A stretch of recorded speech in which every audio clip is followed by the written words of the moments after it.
So this should be really straightforward because we discussed the idea of projection before, but I'm going to quickly review it. So projection basically occurs when you have some moment, so let's say, or not moment, some vector. So let's say you have some vector pointing in this general direction. Let's keep it simple. So let's say this is vector A, and we have a unit vector. We'll call it U.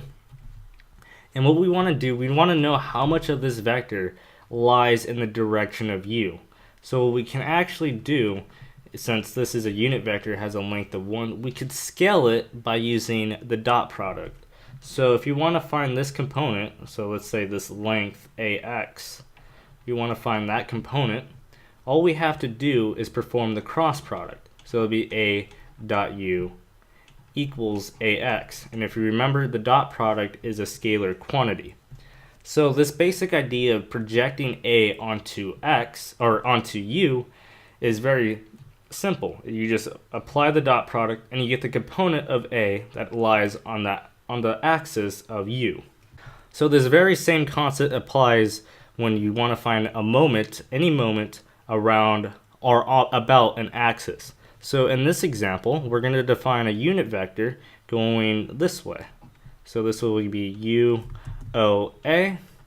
And what we have to do, since we assume that we found the moment occurring already, we just simply have to find MOA is simply M dot UOA. And basically you find the rotation tendency about this axis in this direction.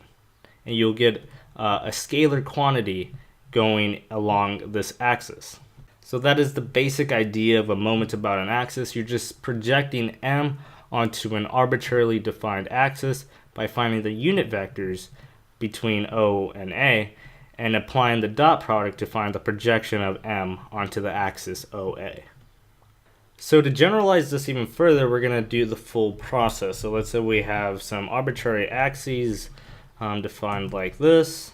So we have X and Y and then Z. And let's say we want to find the moment about O, given that the force is pointing some arbitrary direction that way. And this is going to be our vector, our R vector. Sorry about that. Our R vector.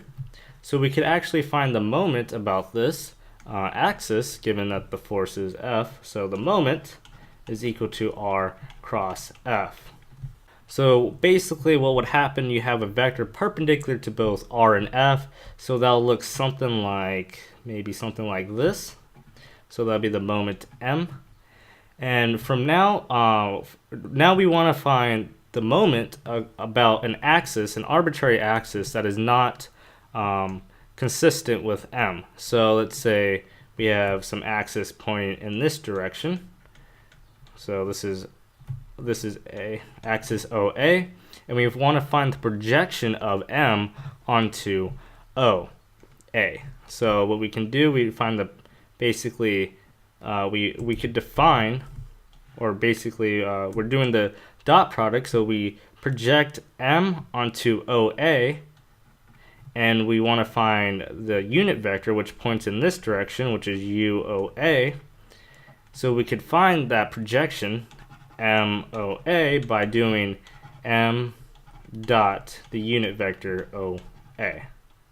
And that will give you the scalar tendency to rotate around the axis OA.